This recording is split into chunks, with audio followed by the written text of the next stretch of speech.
ตัวมันคดเด้มันก็น้อยได้ให้คอยมามันจะซ้ำกันเลยโดยเอาคบให้มันได้ให้มันคุยแบบนี้มันคดมันก็น้อยกว่าเอาตามตัวน้อยแล้วคือว่าบ่ง่ายเอาตัวแฟนหน้าน้อยเนี่ยเป็นหลักเลย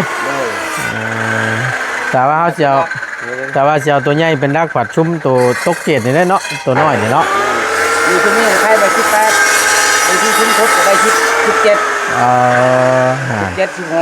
มันตัวมันหน่อยแต่ก็อาจจะแลมว่าเอาซ้ำกันมันมีจับแฟนนั่นนะอยู่ในเกตเดียวเลยโดยที่เฮาโบจังไงมันแนบเขาติดกันกักเนาะแม่นความจัดการมันหนามันเกี่ยงวะไงคนโบราณคนมันโบราณเขาเลื่อยง่าย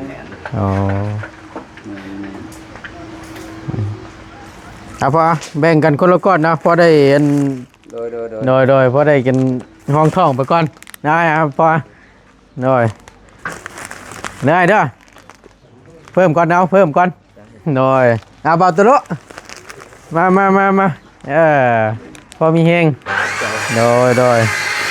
พอมีเฮงกู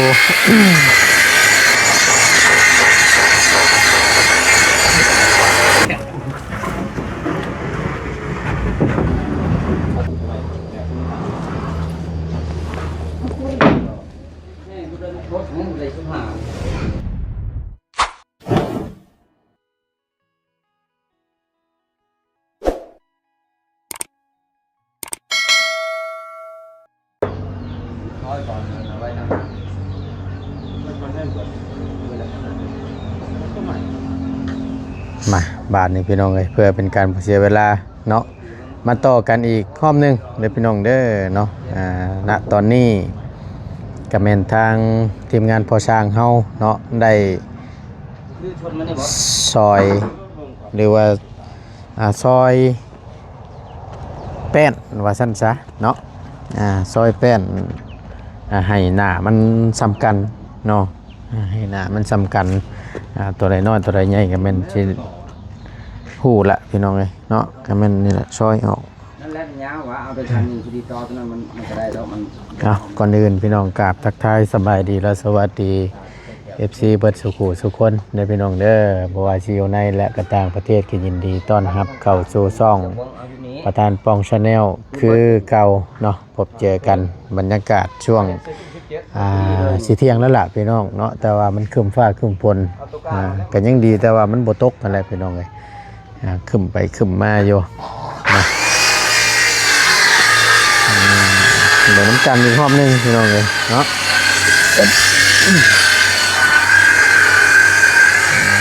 ตัวนี้เป็นซอยเนาะพ่อเนาะจะได้ซ้ำกันเลยบาทนี่หน้าเท่าไรนี่ก็ซ้ำกันหน้าเท่าไรนี่นะหน้า18โอ้ยจิ๊บบาทนี่หน้า18แล้วลุดลายแล้วแผ่นน้อยแผ่นใหญ่เนาะไม่เอา18เบิดแม่น8นี่มันแบบว่ามันตัวมันคดเด้มันก็น้อยได้ให้คอยมามันจะซ้ำกันเลยโดยเอาคบให้มันได้ให้มันคุยแบบนี้มันคดมันก็น้อยกว่าเอาตามตัวน้อยแล้วคือว่าบ่ง่ายเอาตัวแฟนหน้าน้อยเนี่ยเป็นหลักเลยแต่ว่าเขาจะเอาตัวใหญ่เป็นรักผัดชุ่มตัวตกเกตนี่ได้เนาะตัวน้อยนี่เนาะมีที่นี่ใครไป18ไปที่ชุ่มคดไป17 16มันตัวมันหน่อยแต่ก็อาจจะแลมว่าเอาซ้ำกันมันมีจับแฟนนั่นนะอยู่ในเกตเดียวเลยเลยที่เฮาโบจังไงมันแนบเขาติดกันกักเนาะแม่นความจัดการโดดพอยเอาโดดในใดมันงามจวดมันหลดผ่านผลว่ายากขึ้นนี่ผลโปรยลงมาแล้วพี่น้องเลยเบิ่งเก็บรถก่อนเก็บเครื่องกันก่อนพี่น้องเนาะแป๊บนึง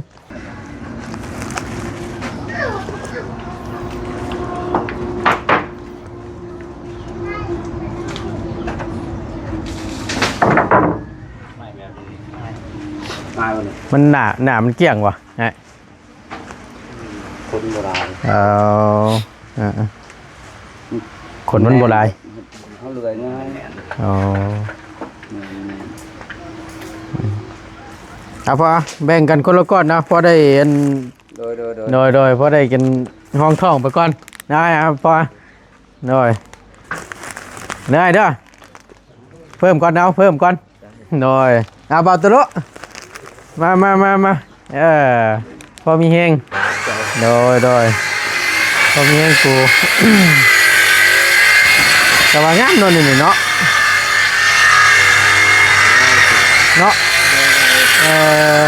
ไม่ยังนี่พอโอ้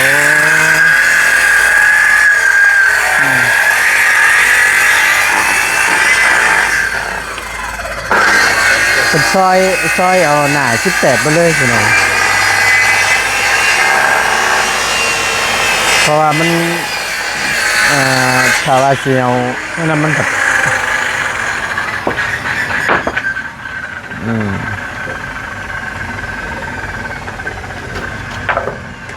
นี่ถือว่าได้ระดับเดียวมาตรฐานเดียวด้วยนะ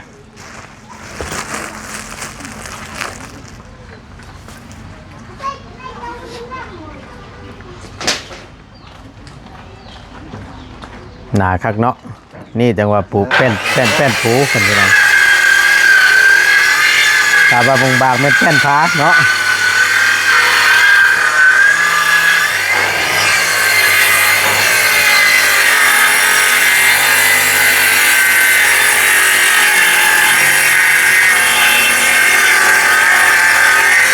คักเล็กเดียวบงเดือน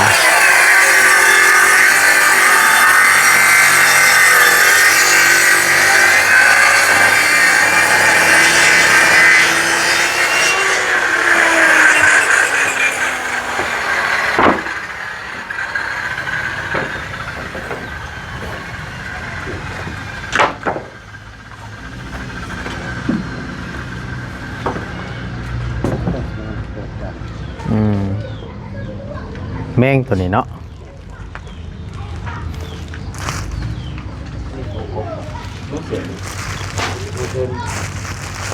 ไม่มาน้ำบ่อน่ะ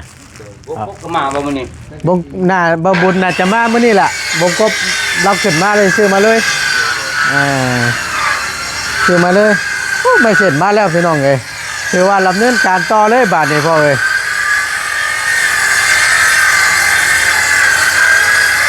คนมาแล้วพี่น้องบ่บุญแต่ละวันตั้งมาแล้วเพื่อเป็นการบ่เสียเวลาเนาะมาฮอดเป็นที่เรียบร้อยเบิดเถอะมาละบาทนี่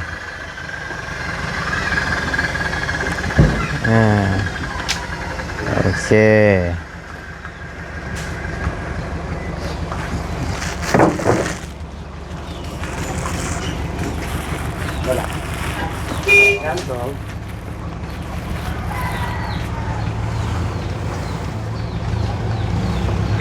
แค่หลอกกบหันกบนี่ก็ง่ายอยู่หรอกบาทในเล่มมุ้งหลังคาเด้แต่ก่อนยังคิดกังวลอยู่นะพี่น้องเนาะ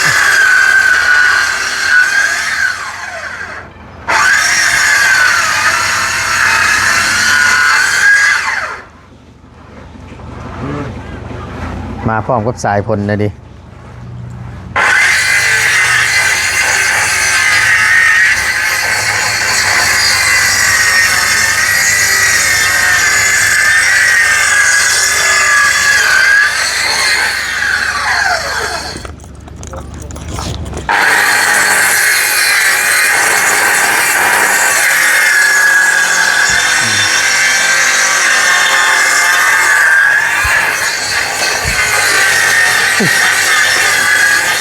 โอ้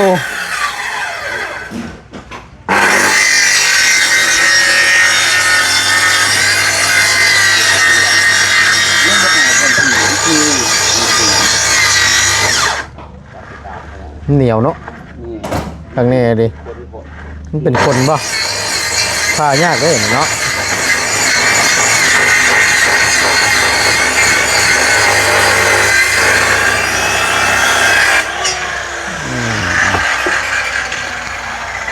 อืดแท้ฟังเสียงคนไปนี่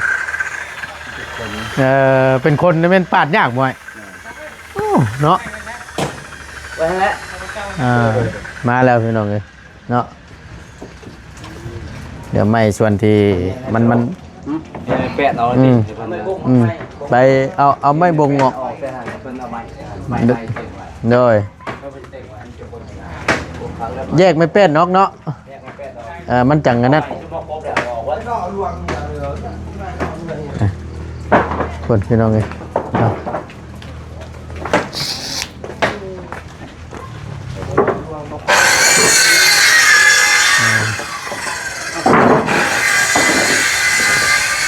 มาพร้อมกับสายพล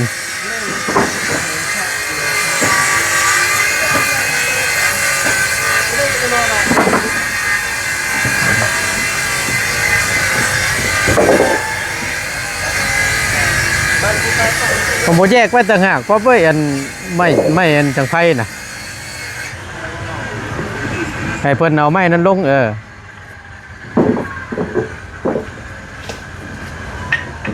ลิ้นแล้วพี่น้องฝนตกมาแล้วโอ้ยทั้งแน่ดิ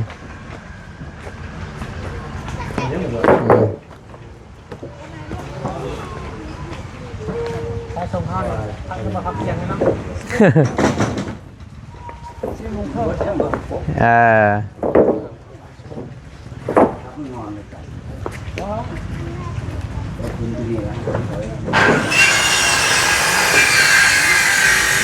เดี๋ยวว่าได้มาครบเป็นที่เรียบร้อยบาทนี่พี่น้องเลยในราคาบูฮู้มาจนก็ได้สบายดีเด้อประตูตาเรื่องตานั้นสบายดีไม่ได้ยินเสียงกดประตูทางกันมาเลยสักพักแล้วไม่ได้ยินเสียงเลยลบฝนน้ำแน่บ่เป็นยังกับนั่นแหละซอยเพิ่นนั่นแหละไอ้กับนั่นแหละอัปเดตเบิ่งก่อสร้างเพิ่นซอยแป้นกำลังซอยแล้วก็มันจะได้เอาขึ้นไปปูแล้วพี่น้องเลยเอาหับไปน้ำเพิ่นเด้อนำมาบุญสารวัตรพี่น้องเลยในประตูมาเบิ่งทางนี้ก่อนเนาะนี่ก็ถือว่าได้กบตรงอิงนิ่งพี่น้องเหยียดคิงนิ่งบ้านนี้ต้องเอามาใกล้พี่ได้เนาะเอาแปะนี่เป็นก้อนเอาแปะเอาเพื่อมาใส่ที่นี่เพื่อมาใส่ก้อนสิบหกแม่ไม่แปะแปะตลอดโอ้โหมีวงเนาะมีวง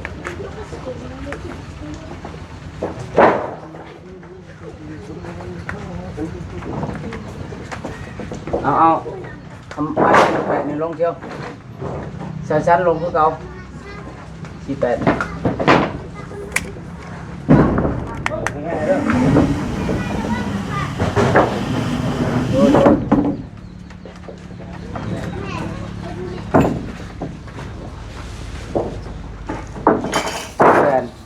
โรคเย็บเป็นอะไรปะว่าปวดนี่ปวดแขนเป็นปลงบ่ปลงคอบ่แม่นปลงเลยเจ็บอีหลีรอ3 มื้อเลยต่อโคกับบ่ได้ย่อพวกนักกับบ่ได้งั้นกบนี่ซื่อประคองไปนั่นเนาะเอามา4อ๋อเอา4รู้นะป่ะฟาดเอาที่เราชองก็ได้มันนักเราชองมันหนักมันนักได้เป็นผลมันเปียกซับประหยัดแห้งนะเก็บแห้งไว้เนี่ย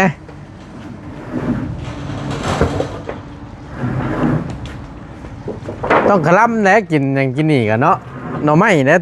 ลักๆเลยนี่นี่บอกเอาปลงคอนี่กินหน่อไม้นี่พิษได้ไก่ก็ว่าเป็นปลงนี่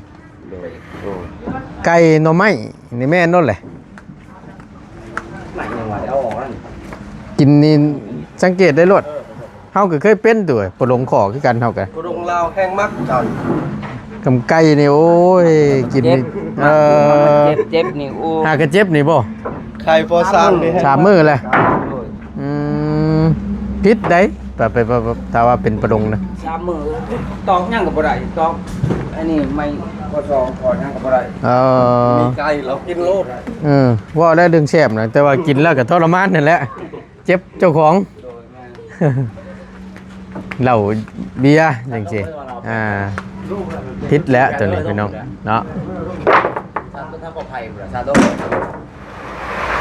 สัตว์มาพี่โลก็ได้พี่ลบโลบาตุโรอ ต้องเขาทั้งเลย ฮับแล้วก็เข้ามานี้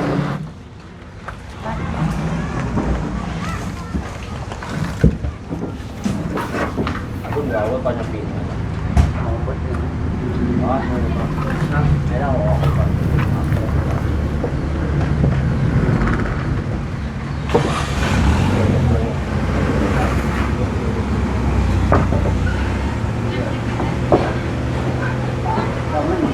ตัดออกไม่ได้นะ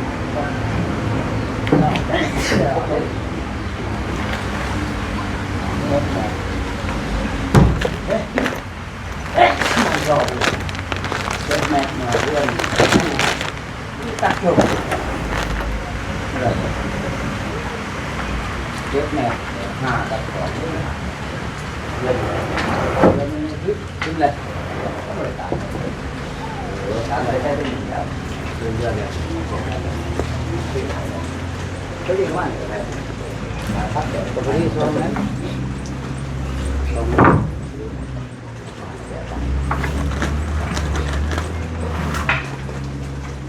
อะไรตั้งทีตาม อืม คอยสร้างไว้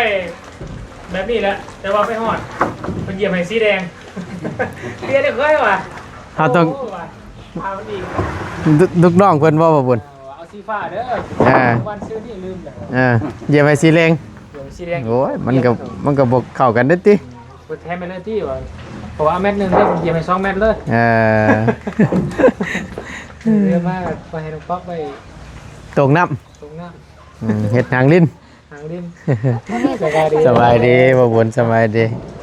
ใช้บอลได้อีก ใส่อยู่ลูก ฮะไปนี่หางดินขา เขาเย็บก็ได้ น้อยหนึงนะเนาะสด ทองกระเทิน แทงคือดีมันขนาดนี้แทงมันเล็ก กระเทิ ต้ น นแข็ง เดี๋ยว ไว้ถึงพุ่น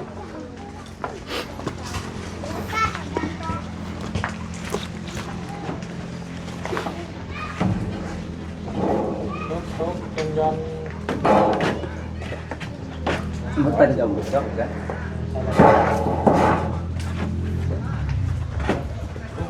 บาง เป็นไม้ เลือกบ่ชั่วโมงบางเขาซื้อเช้าทีละ พวกเสื้อวุ้นไม้ที่เสื้อมาล้างจานเสื้อจาน เป็นกบมาวันสองแผ่นใช่มาแหละ แค่พูดเลย ใช่เบิดแหละ ซื้อไม้ตัวนี้ ได้กบนี้เดียว 300,000 เอากบได้นะไม่ติดปลายมันคือเนาะ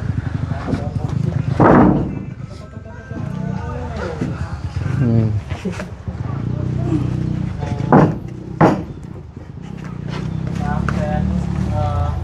5 ล้านเนาะ5 ล้าน460,000แล้วก็ซื้อทูบ้านนี่ 200,000 ต้อง อึ๊บโอ้ยเบิ่งเทิงก่อนไปหน่อย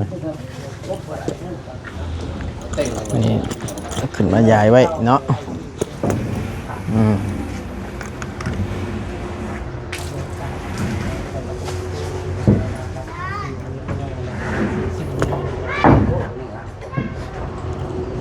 พอได้เหยียบโอ้คักไปสิเพียงกันคักก็ดี เกียร์ใช่ปะ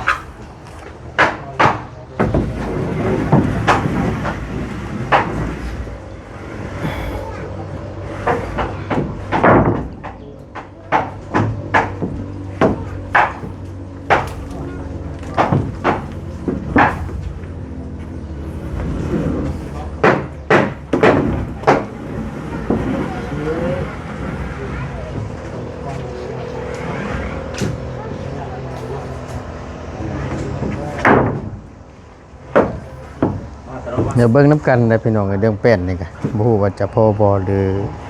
จังใดเนาะ ปูบังก่อน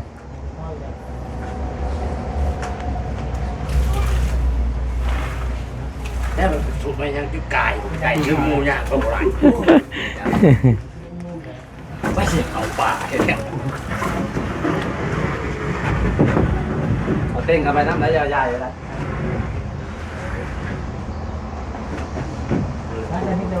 นี่โอ้ยคักดีไปเอาไงขนาดยังไม่ได้ตอกเลยนี่ ยาวมันเด็ก ดู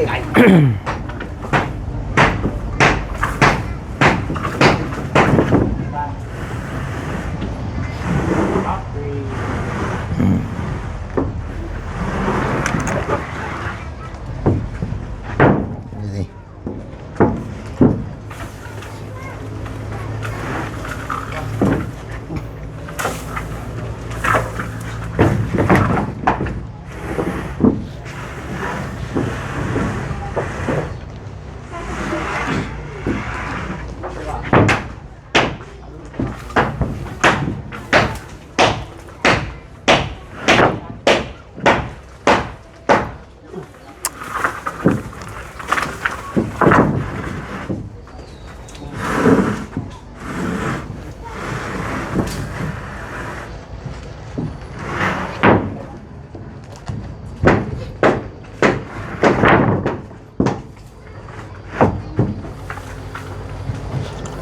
เอาเบิ่งยังครับ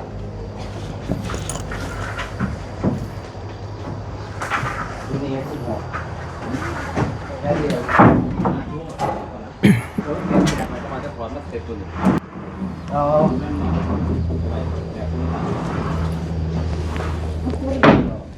ี่ยกูเดินโคตรนั่นเลยชุ่มหาง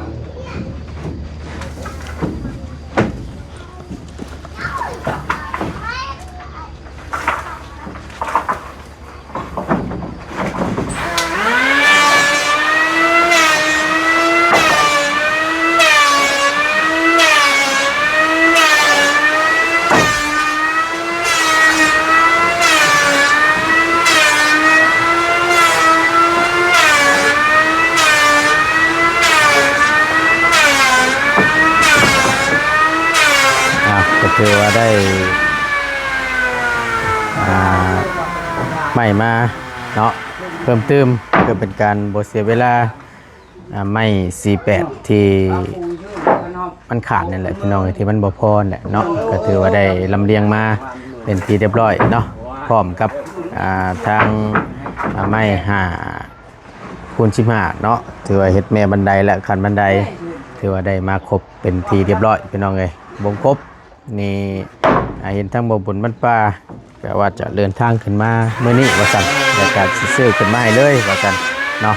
คือว่าเครื่องอุปกรณ์เฮาเนาะณตอนนี้เพื่อเป็นการบ่เสียเวลาก็แม่นได้มาครบเป็นที่เรียบร้อยแล้วเนาะแต่ว่าเพิ่นปูแป้นยังเต็มเรียบร้อยแล้วก็แม่น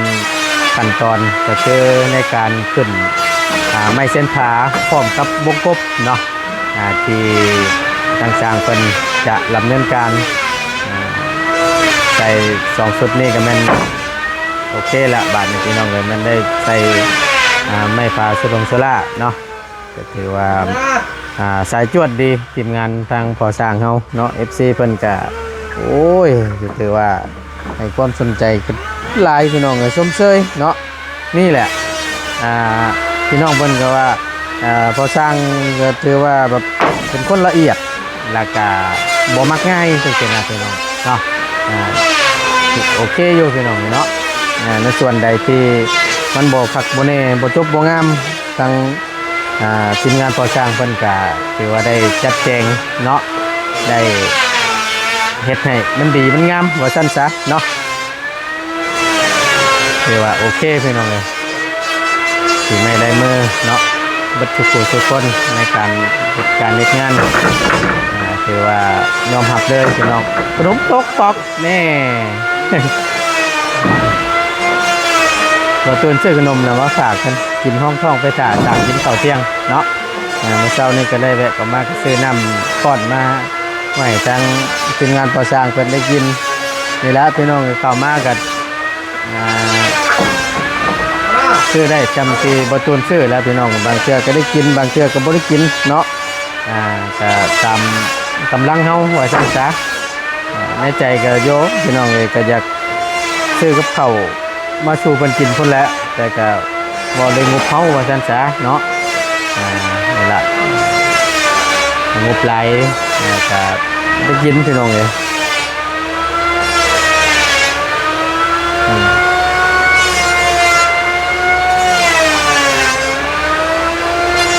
กดใหม่ต่อคือว่าเอาขึ้นมาไว้ก่อนพี่น้องเนาะว่าขึ้นมาบาทเดียวแล้วมันซอยเลยบาทคือว่านั่นแหละได้ปูได้ครบอยู่ตั้งเชิงนี่ก็สบายให้ห่วงเนาะในการที่คนจะตกคำใจคือว่าโอเค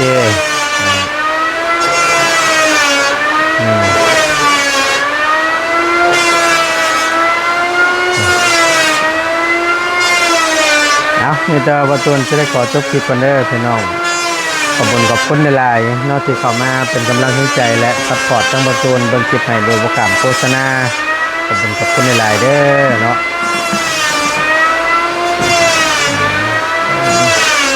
จะขึ้นมาปูละบาทนี่พี่น้องเอ้ยเอาเบิ่งก่อนจังหน่อยนึงพี่น้องเอ้ย